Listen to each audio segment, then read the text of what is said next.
Dude, I think I'm cursed. I do.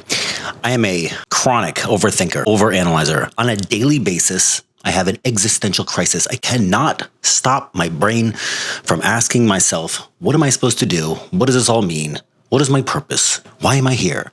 All this stuff. And I've spent the last 10 years reading philosophy to try to get some answers. And I've gotten a lot of answers, actually. But the curse won't stop. And I think there's a lot of people who are like this.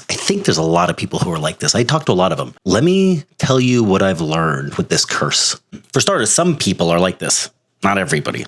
A lot of us, but not everybody. Chronic overthinkers, the neurotic type. Some people seem to wake up and enjoy life. I spent 1.5 years in Maui. That place really attracts the not existential crisis type. They wake up, there's sunshine, they got family, friends. Life is good. It's like they're just happier. I don't know, but I'm not like this. It doesn't matter what's going on. I have this thing in my head that won't stop, this overthinking. Some people, I think, call this ADHD. I think this is what they would call it, ADHD. They prescribe Adderall for it. And I don't like this. I don't like this at all because I don't like a medical diagnosis for what I think is just the way some people are. I also think that if you take the Myers-Briggs type test, that people who score high on N, especially NT types, go take the test and find out what you are. And if this relates to you, if you're chronic overthinking, neurotic, existential crisis having mess, I bet you're high on the N and maybe the NT on Myers-Briggs. You might also be diagnosed with ADD.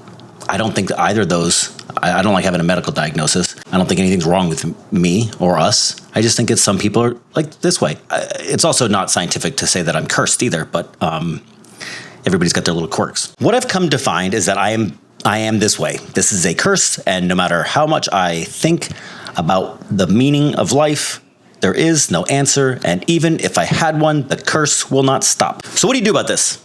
It's a real problem. This curse thing is a real problem. 2 things that I've learned that can help. Maybe they'll help you.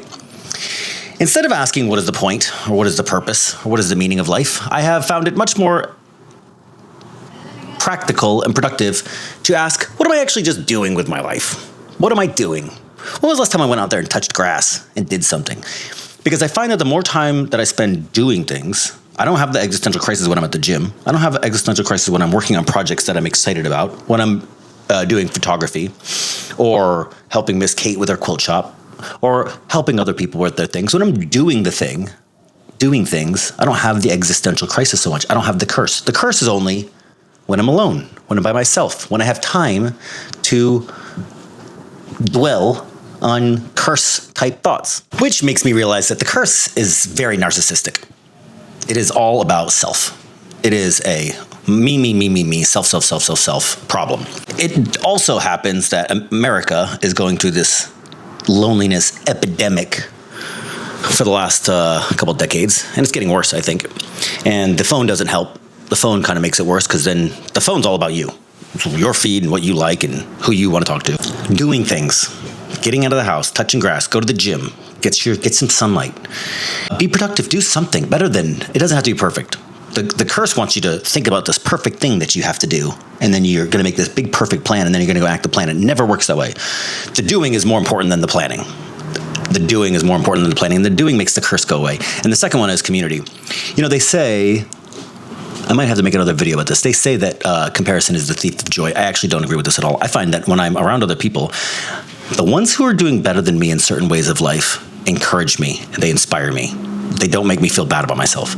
And the people who have problems, everybody has problems. When you find out other people's problems, I quickly realize that I don't want their problems. I don't want to trade problems.